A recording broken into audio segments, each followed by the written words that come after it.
Hi everyone, Spider-Man 1991 here. Wait, why am I still wearing this thing? Anyways, Spider-Man 1991 here, and I'm going to do my comic reviews for the week of December 28th, 2011. And this will be my last comic review of 2011. Yeah, I said I was going to skip this review, but eventually plans change, stuff comes up, blah blah blah. Anyways, you're getting the review.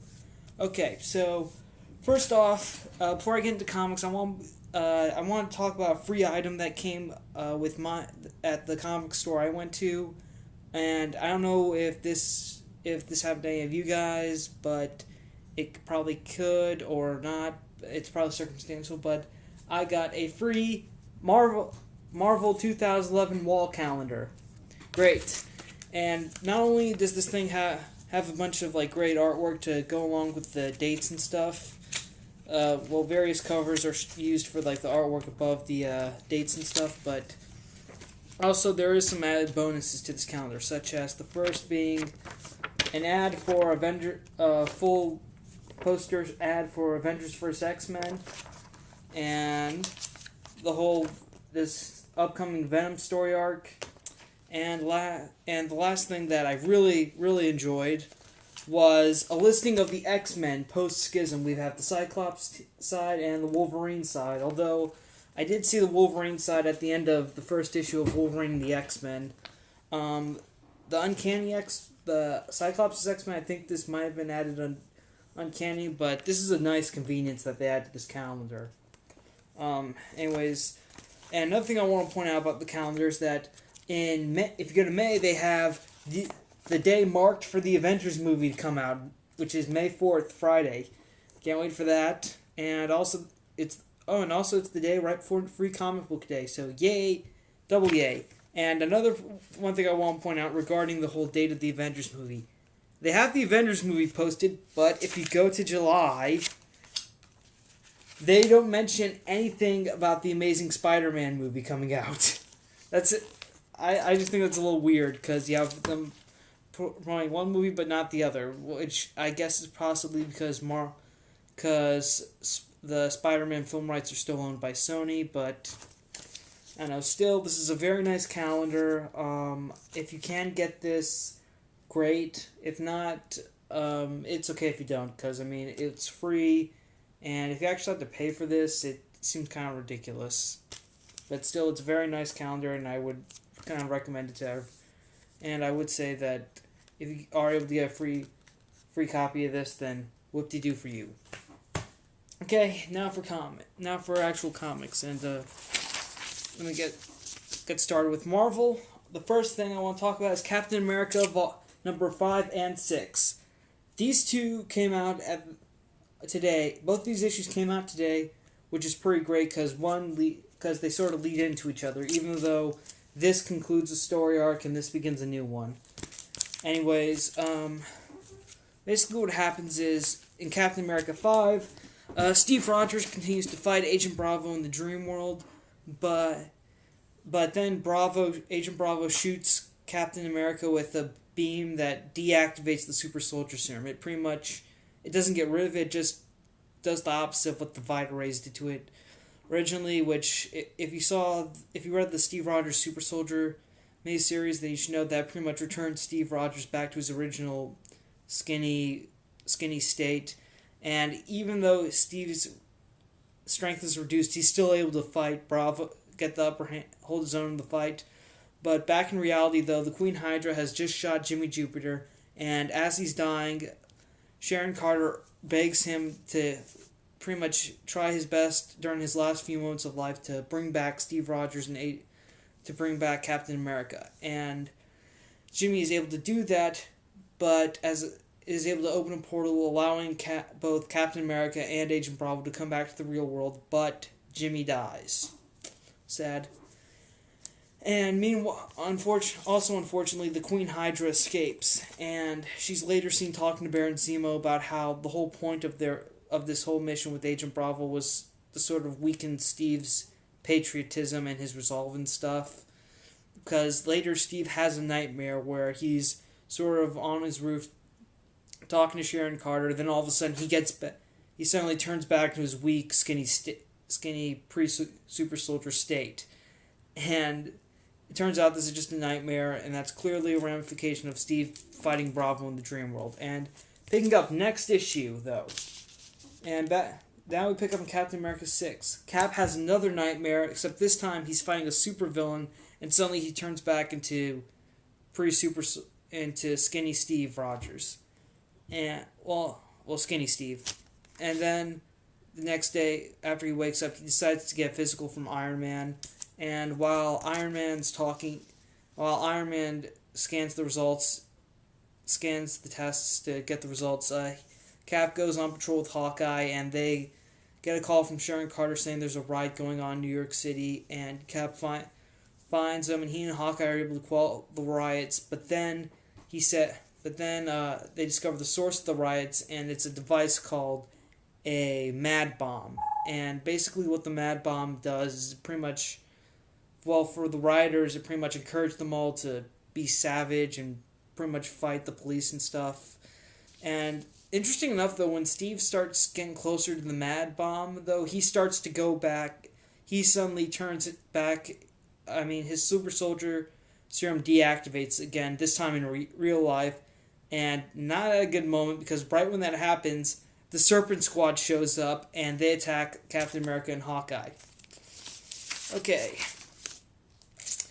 Alright. To be honest, the whole Jimmy Jupiter and Agent Bravo thing was a little weird.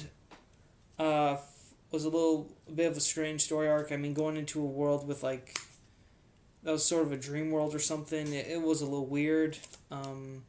But this, with Steve's nightmares suddenly becoming a reality of this storyline, I mean, this sort of directly spins off into this one. Into this new story, with Steve sort of losing his powers now in reality. Not so sure what that means, but not so sure if there's a clear connection here, but it might be. I mean, obviously. And who knows, it might be an effect of the mad bomb, which might instead sort of amplify the nightmares Steve's been having, so Steve's biggest fear of losing his super soldier abilities is becoming a reality. Then again, that's just my theory. Both of these stories are good. I would highly recommend them to Ed Brubaker, fans of Ed Brubaker writing Captain America. However, though, even though this is the conclusion of a story, so it's not a good jumping on point. This one, though, well, I want to say that since it starts a new story arc, it's a good time to come back, but it's actually a direct lead off from this. So if you have the time and the money, then you should go back and read the first issue of this new Captain America series and and then read all the issues up till this point to get yourself caught up. But I guess if you keep up with some online summaries and stuff, then you should have the Cliff Notes version and be able to pick this up and have a good idea what happened in a way. Alright, next up, The Last Marvel, and this has definitely been one of my favorite miniseries that Marvel has released. Avengers, The Children's Crusade, number 8. Alright, where the last issue ended, Doctor Doom just absorbed Wanda's reality warping powers, which are called the Life Force. And while after this happens, though, Wanda and the Young Avengers try to convince Doctor Doom that he should relinquish the power and give it up because he shouldn't become a tyrant and it's wrong. But Doom, and they also think he's going to lose control. Of course, Doctor Doom, being the master of all arrogance, says he'll have complete control, and so he sends our heroes back to New York City. And right when they arrive, the X-Men, again, the X-Men still want to bring Wanda to justice, okay? And at that point, that really makes Wiccan mad, because he spouts off a speech to them saying, okay, yeah, sure, you want to bring Wanda to justice? Okay, what'd you do to Magneto? He's done some bad things, but you made him an X-Men. Emma Frost, you made her an X-Men. And Rogue was, for a while, a member of the Brotherhood of Mutants before she became an X-Men, and Gambit was a thief, Oh, and then he brings up the Avengers about how Hawkeye and Wonder Man have all guys like Hawkeye and Wonder Man have all had trouble past, but the Avengers took them in and made them into heroes, and how how even some of the heroes have been possessed by some evil entity or mind control at some time or another, and that Wiccan says that okay, they shouldn't pretend that what Wanda didn't happen, but they should lighten up on her. Okay, they should show her some compassion because come on, if they were in the same situation, wouldn't they want the same treatment to have some compassion and stuff? So even though right when Wiccan's able to quell their intentions to stop the whole Scarlet Witch hunt, Doctor Doom shows up and he pretty much says that he promises the Avengers and the X-Men that he can give them anything they want as long as they agree to worship him. And of course the X-Men and Avengers are just like, okay, F that dude. So then a fight breaks out. Doctor Doom grows almost 20 sizes tall, and during the fight though,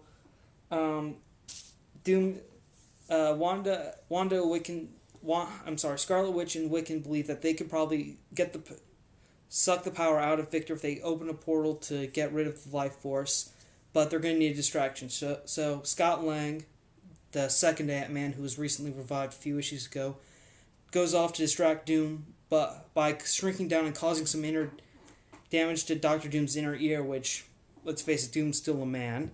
But right when he flies out, Doom crushes him in his hands, and that really makes Stature, Cassie, his daughter, angry. So she grows almost to the same size as Doom, punches him straight in the jaw, and right when she has him down on the ground, Doom blasts Cassie. I mean, he just blasts her, and that gets all the other Young Avengers into action. And it serves as a perfect time for Wiccan and Scarlet Witch to create their portal. They suck out all the power of Doctor Doom, so now Doctor Doom is back to being a mortal man. And even though the last page, unfortunately though, the last page reveals that while Scott Lang survived, Cassie is very badly beaten, and the way it looks like she could be dead. I mean, I think it is most likely that she's gone. And that's very sad. Although, who knows, maybe she'll be alive. I mean, probably in a coma, maybe she's just badly beaten, but it's real. But, I don't know, I'm not really giving my hopes up for this. Anyways, Avengers Children's Crusade. This is a very, really great miniseries. If you are a fan of Young Avengers, you should have been reading this from the beginning. At this point, wait for the trade, okay? This thing came out bi-monthly, every 2 months, which was really annoying. That was the only flaw that I hate about this miniseries, was that it came out 2 months apart, which is extremely frustrating with how long it's been. Because I think this thing came out in 2009, and we're still waiting for this thing to end, because there have been a number of delays. 2010, sorry. God, see, the bi-monthly thing has me really confused. Anyways, though, the last issue is going to hit in February. I can't wait for it. Hopefully it's going to tie everything up, and it's apparently going to lead right into Avengers vs. X-Men. Still, though, if you want to check this series out, you should wait for the trade. I mean, I think that's coming out in February. I think February or April, maybe sometime after the 9th issue. But I mean, you should really check out when they come. At this point, I would say just wait for the trade collected edition. Okay. All right. Now it's time for DC. First off, Green Lantern New Guardians #4. Picking off from last issue, Larfleeze, aka Agent Orange, arrives with his guardian Syed, who founded the Blue Lantern Corps with Ganthet, so she still has all her emotions. And basically they attack and buy enough time so that the other lanterns here can get their strength back. And the Indigo Lantern Monk is able to teleport all of them out of the Guardians' chambers and back to the planet Okara, where Felice's base is located. And also while they're there, in order to calm down Arkilo, big guy right here, Saint Walker restores his tongue, which was ripped out when he fought Mongol, and Mongol tried to take control of the Sinestro Corps. Anyways, after Arkilo's tongue is restored, Saint Walker tries to restore the sanity of Red Lantern Bleeze, but Bleeze flies away before before Walker gets a chance to heal her. And at that point, Syed leads them into Larfleece's base, and she explains that she tracked down the sort of energy that brought the rings to Kyle Rayner, and that led her to a white hole in space, which is basically the opposite of a black hole. Whereas a black hole sucks stuff in, a white hole basically releases stuff. In this case, from another universe, and apparently it brought back a solar system-sized vessel known as the Orrery. Yeah, I got that name from the little teaser thing they wrote at the end of the issue, saying next issue the new Guardians explore the vessel, the Orrery, and the creatures inside. That's the name of the vessel that Syed saw, and that's where the issue ends. Just apparently some being from the other universes brought the rings to Kyle. We don't know why yet. We just know some of the how. I'm going to say that. Some of the how. Yeah, the whole ring thief for this tagline right here, the ring thief revealed, it's not fully revealed. We know how they're doing it, where they're doing it. We just don't know exactly who it is yet. Or why. That's what I want to know. Why and who exactly. The thing with Arkilo, though, Arkilo's tongue, that was kind of a good idea to restore his tongue, because I kind of got tired of how his ring had to sort of speak to him and translate, but still great that Arkilo can speak again. And there is a great moment here where Ganthet, even though he's emotionally purged, he pretty much says to Kyle that if Kyle joins him, then he can restore Kyle's honor guard status and stuff, but that would mean turning his back on the other lanterns. And at that point, Kyle pretty much turns on Ganthet and says that from now on he'll make his own decisions.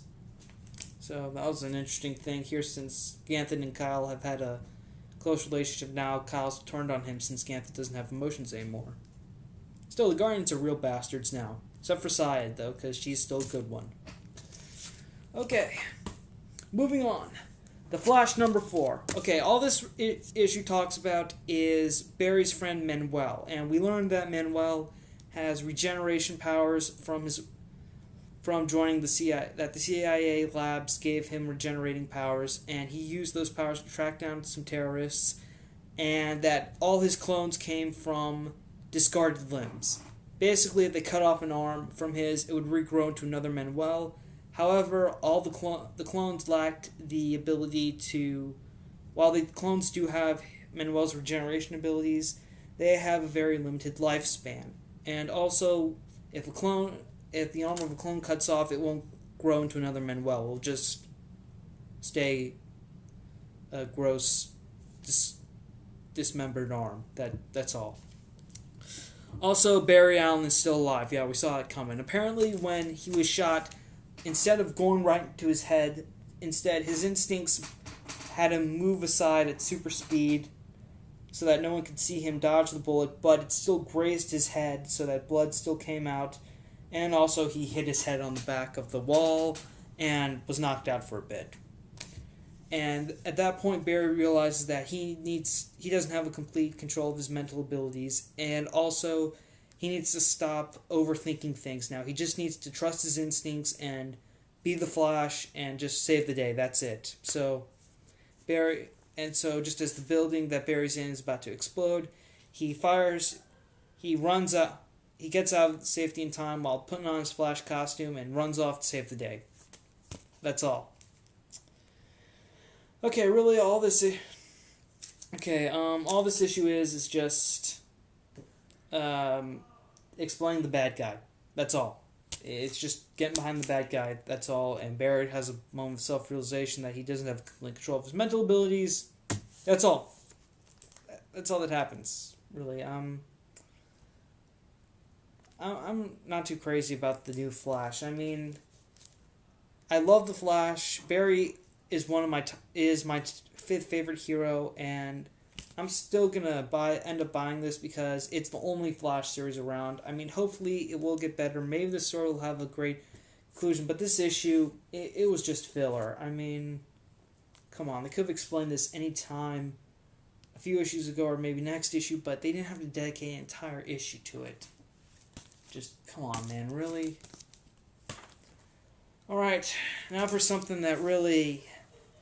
Okay, Superman number 4. Basically what happens, creators meet with Superman at Clark Kent's old apartment from 5 years ago. The apartment Clark Kent was living in 5 years ago, back in Action Comics when he first arrived in Metropolis. And they say that they're here to purge and recalibrate and adjust and adapt him. And so they pretty much send these little cockroach things on Superman trying to take control of him or readjust him and stuff. And right when that's happening, Superman asks them, "Who created you?" And at that point, all three entities say, "It was him, Superman." What the fuck? I'm sorry. Bleep that out later. What the hell? Yeah. This is just... This is getting more painful to buy. George Perez, please. You're a great artist. Just stick to drawing, okay? Please don't write anymore. I mean, God, this was just really dull and lame. Ugh. I'm happy that... no, I'm only happy that this is at $2.99 because then I didn't have to pay $4 for it. I mean... God, if I could only pick one Superman book to get a month, either this or Action Comics, I would go with Action. Because this is just boring me now. I mean, yeah, I just have to keep telling everyone who's reading this, look, just keep telling yourself that it's only 2 more issues, then we're going to get Dan Jurgens and Andy Cooper to take over, so it'll be nice to get some new... Hopefully those guys will give some new life into this book, but... I don't know, this issue was just really painful and stupid to read. God damn. Okay. Enough of the cursing. Teen Titans number 4. Alright, Kid Flash and Solstice find their way to Red Robin's penthouse where they meet Red Robin, Bunker, and Skitter. And while the team sort of gets together at Red Robin's penthouse, Superboy arrives in New York City, and he finds Wonder Girl in Times Square, and a fight breaks out between the two. Then, while their fight's being broadcast, the rest of the Teen Titans see this on TV, and at that point, Red Robin says, "Okay, we have to do something, but at this moment, once we go out there, we'll be public, and we'll be telling Nowhere that they can't control us, so the only option is to kill us. After this, we will be hunted. So, if any of you want out, I'll understand." And everyone goes with Red Robin except for Skitter. Hate her. So anyway, Superboy nearly has Wonder Girl beaten. Then suddenly the Teen Titans, consisting of Red Robin, Kid Flash, Bunker, and Solstice, show up and introduce themselves as the new Teen Titans. And also, Kid Flash's costume was very badly damaged, so he borrowed one of Tim's old Robin. He borrowed Tim's old Robin costume. It was the red and black one that he wore after Infinite Crisis, except there's no cape, and instead of an R on it, there's instead like a black lightning bolt on a yellow circle where the R used to be, which is funny. And right when he says that, right when they show up, Tim says, "Bart, is that my?" Tim says, "Wait, is that my old costume?" And he says, "Dude, relax, it was in the back of your closet." Really like that moment. And okay, well, team's finally coming together. They're finally going public as the new Teen Titans. I'm still not entirely sure how Superboy's going to join the team. I said this from last issue. He did rejoin Nowhere, but he's starting to discover free will. And as far as he knows, though, he thinks that Nowhere are the good guys, but the bad guys are the Teen Titans. I think that's just misinformation on his part, really. I mean, I have some faith in Superboy because he was born... Because, I mean, Nowhere's sort of been misinforming him because they've been trying to influence their ideals on him. Because, don't forget, he's only maybe a few weeks... Well, no, wait, he's not a few weeks old. Well, technically he's 16 years old, but I think he's only a few... as far as consciousness, he's only been active for like a few weeks, so he's just discovering the world, and Nowhere's been misinforming him in their attempt to keep him in line. I think maybe by the time we get to, I think around issue 7 or something, Superboy's gonna, well, somewhere within the near future, Superboy's gonna realize his error and he's gonna join the Titans. So I still have hope for him. But as far as that girl Skitter's concerned, she just pretty much decided not to go at all. That's just weak. I mean, only reason she is working with Red Robin is because she hopes that he'll help her find a cure for her condition. That's all. But I am enjoying sort of the new characters, other new characters, Solstice and Bunker. They're okay. I like them. I mean, they're interesting.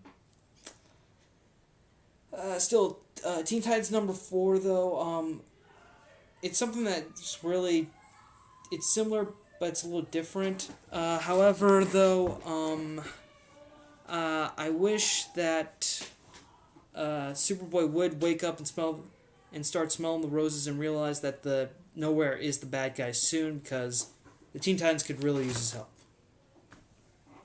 And last DC comic is definitely one of my favorites. Well, one of my newer favorites. Aquaman number 4. Aquaman and Mera are able to find the base of the trench, where the Trench live, and while they're there, they also discover a ship from Atlantis that was built by Atlanteans before the continent sank into the ocean, which surprises Aquaman. And then that eventually leads them to the whole nest of the Trench where the Queen exists, and the Queen is just this huge giant trench creature, but she's a lot more green than the others. And Aquaman and Mera are able to save the humans that the Trench brought because they didn't kill them. They've just been put in sort of cocoon comas, and Aquaman and Mera are able to get them out of there, but then the Trench and the Queen attack them, and Aquaman is able to uses trying to strike a volcanic vent, which causes an eruption and then collapses the surrounding area on top of the Queen and the Trench, and that pretty much basically seals them in forever. And so Aquaman and Mera get the hostages back on land. Most of them do survive, but apparently there were 1 or 2 casualties that didn't make it. But it's still a win for Aquaman. And also there's this little boy who is in one of the cocoons, and he says to Aquaman that Aquaman is his favorite superhero, and that really brightens Aquaman's day.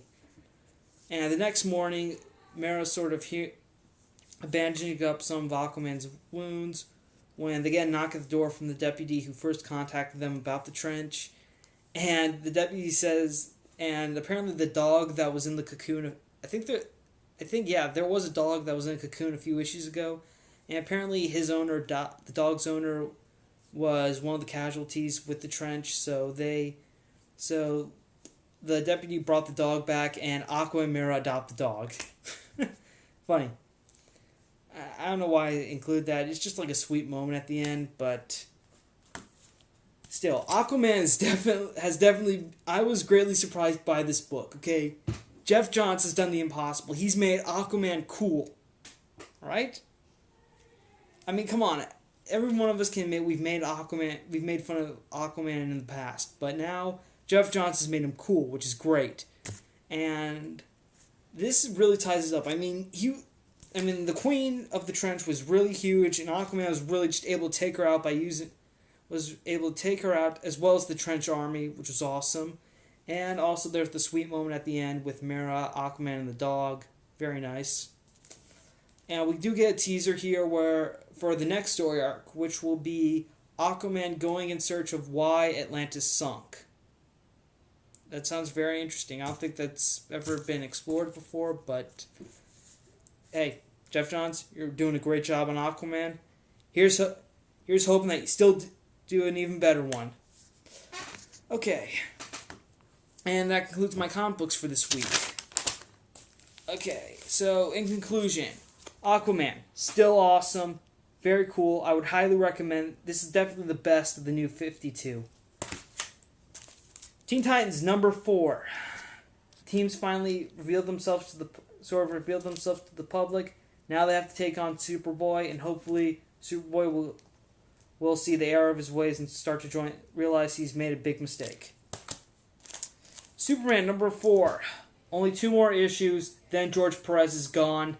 Thank God. Flash number 4. Only information about Miguel. Barry has a realization that he can't overthink.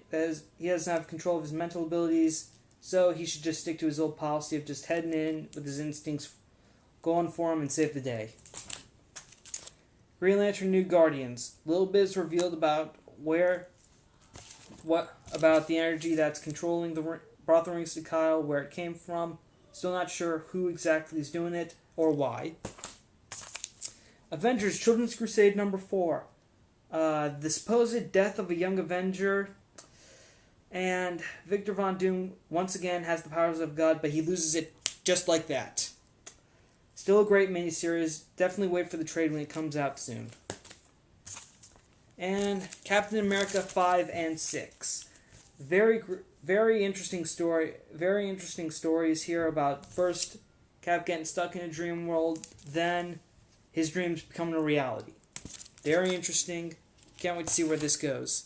And finally, the free calendar. If you can get this for free, great. If you have to pay money for it, don't. But still a nice calendar, though. If you can get cheap, although if you can't get cheap, I would say go for it, because this is a very nice calendar. Very nice to hang in your wall. And that's all. Spider-Man 1991 saying, see you later and Happy New Year.